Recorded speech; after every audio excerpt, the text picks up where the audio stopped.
It has been 2 days since Clayton Kershaw and the Dodgers fell to the Red Sox in the 2018 World Series.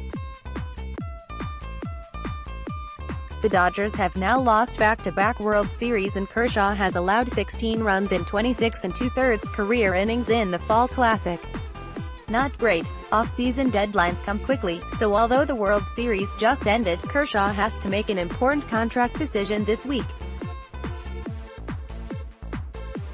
Specifically, he has to decide whether to opt out of the remaining 2 years and $65 million on his contract. The deadline to do so is 11:59 p.m. Eastern Time on Wednesday. "I haven't made the decision yet," Kershaw said when asked about the opt-out following Sunday's Game 5 loss. "We have 3 days to talk, between us and the Dodgers, see what happens. And then we'll go from there. I think we'll have some conversations, for sure." Wearing this jersey, Clayton exemplifies what it is to be a Dodger and to be a man of character, manager Dave Roberts added. "So whatever decision he makes, that is with him and his family. But for me to be on his team for 3 years, I've learned a tremendous amount from him, and I'll take that going forward." Kershaw, 31 in March, threw 161 and a third innings with a 2.73 ERA, 142 ERA, and 155 strikeouts this season, which is obviously excellent. It also qualifies as his worst season in nearly a decade. Kershaw hasn't posted an ERA that high since finishing the 2010 season with a 2.91 ERA, 133 ERA, and 204 and a third innings. Furthermore, Kershaw has failed throw more than 175 innings in each of the last 3 seasons, mostly due to back problems, after throwing at least 195 innings every year 2010 to 15. His strikeout-to-walk ratio remains very good but has slipped from 15.6 in 2016 to 6.7 in 2017 to 5.3 in 2018, and his fastball velocity is beginning to trend down. Clayton Kershaw's fastball velocity is headed south. Brooks Baseball between the regular season and postseason. Kershaw has thrown over 2,200 big league innings in his career.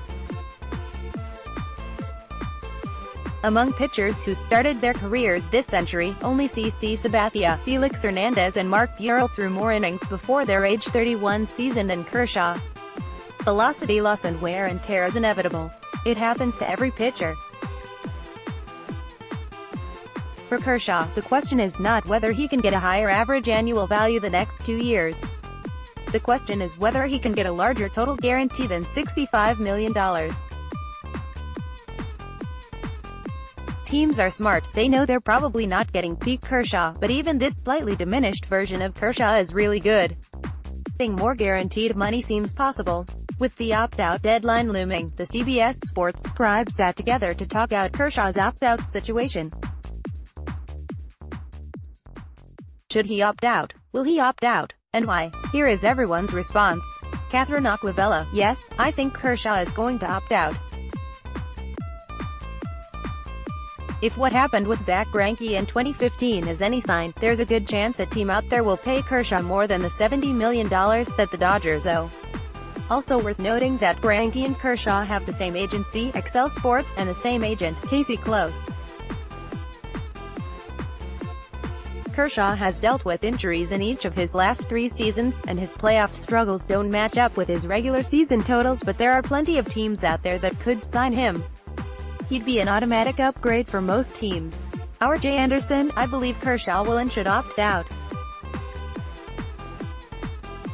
It makes the most sense for him from a leverage perspective, assuming his desire is to extend his deal beyond 2 years. Is this strategy likely to land a new deal that will beat his AAV over the next 2 seasons? Probably not.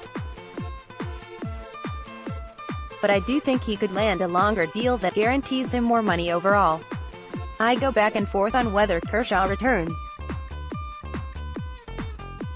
My guess is that Andrew Friedman would be fine letting him walk, because of the risk factor with any pitcher, let alone one with declining velocity and an achy back. My guess is also that Dodgers ownership would be less fine with letting him walk, and that Kershaw returns on a 3- or 4-year pact. Mike Axiza: "I think Kershaw should opt out. This is likely his last chance at a monster payday. I don't think he'll have much trouble securing much more guaranteed money in free agency than the $65 million remaining on his current contract.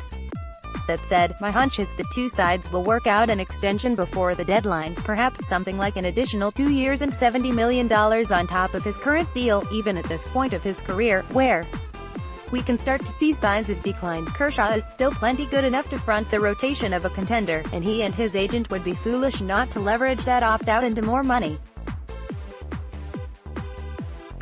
I do think Kershaw wants to remain a Dodger the rest of his career, and the Dodgers know keeping Kershaw improves their chances of bringing home a title. That's why I think an extension is the most likely outcome. If push comes to shove though, I think he'll opt out and test the market, with the Yankees and Astros the super early favorites to get involved in the bidding. Clayton Kershaw has to make his opt-out decision before midnight Wednesday. USATSI Jonah Carey, I do believe Clayton Kershaw will opt out. Even if he's truly a Dodgers loyalist, opting out enables him to negotiate a new deal that could bind him to LA through his mid-30s. And of course, if he wants to see what's out there, no time like the present. Kershaw can still befuddle opponents with his array of breaking pitches and his often brilliant command. But he throws closer to 91 than 95 these days. He's no longer the best pitcher in baseball, and there's a little Felix Hernandez in his career path right now. If he doesn't test the market now, he might never again see a mega payday. His Koufaxian track record be damned. Dane Perry, yes, I'll say Kershaw will opt out, and I'll say that the Dodgers allow him to walk. He'll do better on the open market than $70 million, but I don't think he'll wind up with the biggest contract among free agent pitchers this offseason. I'll say Patrick Corbin takes that honor. Thanks to his aforementioned deep repertoire and command and control skills, Kershaw projects to be a useful to very good starting pitcher for the near to mid-term. That assumes he's generally healthy, and frankly that's a large assumption these days. I'll get even more specific and say that Kershaw winds up signing with his home state Astros after they opt to let Dallas Keuchel go elsewhere. Matt Snyder, I think he's going to opt out. He won't be able to come close to $35 million AAV on the open market, but he will get a deal longer than 3 years and worth well more than $70 million. Maybe something like 5 years and $100 million with an opt-out after 2 years in case he becomes Clayton freaking Kershaw again. I'm going to agree with Dane that I think the Dodgers just decide it's okay for an amicable split. The Astros make sense, especially with what they've done for some other pitchers after acquiring them. Also, be on the lookout for the Phillies if they don't land both Manny Machado and Bryce Harper, and I can't see them getting both.